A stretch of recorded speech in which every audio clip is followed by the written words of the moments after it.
वही ज्ञान हम सबको दे रहे हैं, और वही ज्ञान उन्होंने बंदिन को दिया, वही ज्ञान उन्होंने राजा जनक को दिया।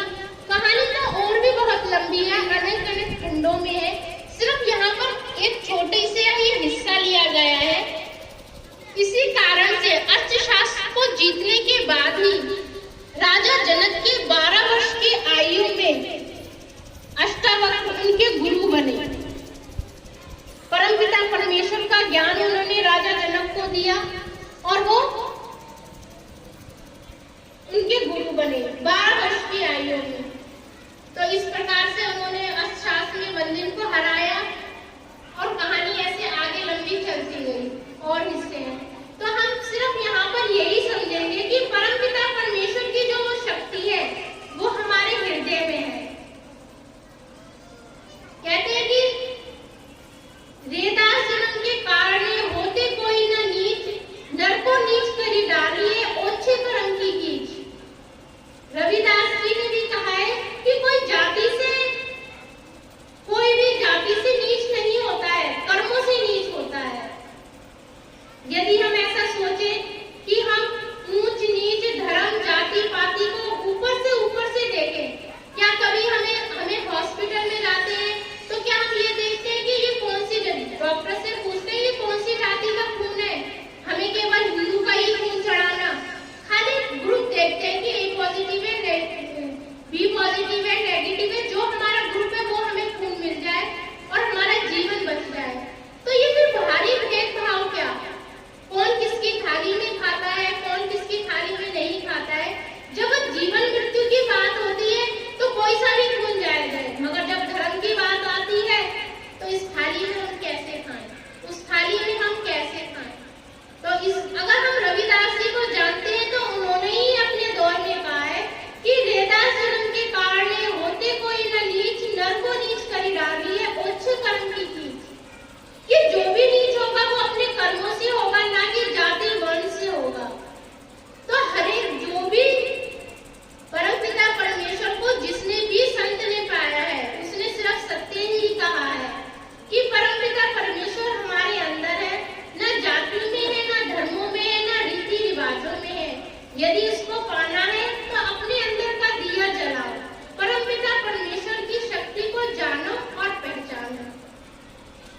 सभी को परमपिता परमेश्वर का बहुत बहुत आशीर्वाद। अगला सत्संग 23 अप्रैल का है। ये सत्संग परमपिता परमेश्वर के आदेश के अनुसार ये चलते चलते 6 साल हो जाएंगे। तो उनकी हमारे ऊपर और आपके ऊपर बहुत बड़ी असीम कृपा है। फिर कहती हूँ कि कहना भी आसान है, क्योंकि कहने वाली मैं हूँ और सुनने वाले आप हैं।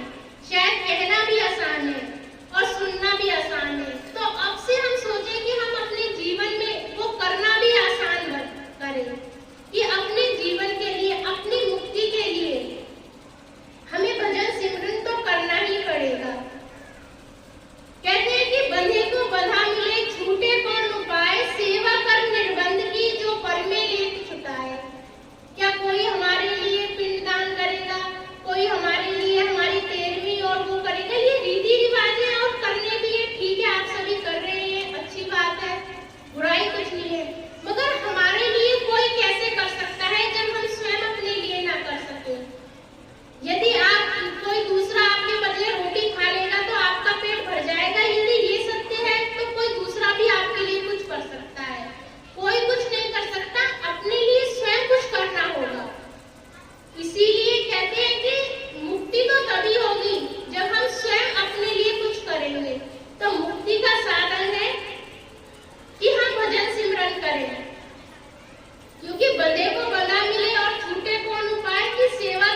मंदिर में जाने के लिए भगवान न्योता नहीं देता है, जहाँ पर भी भंडारा मिले वो तो परमपिता परमेश्वर का आशीर्वाद है।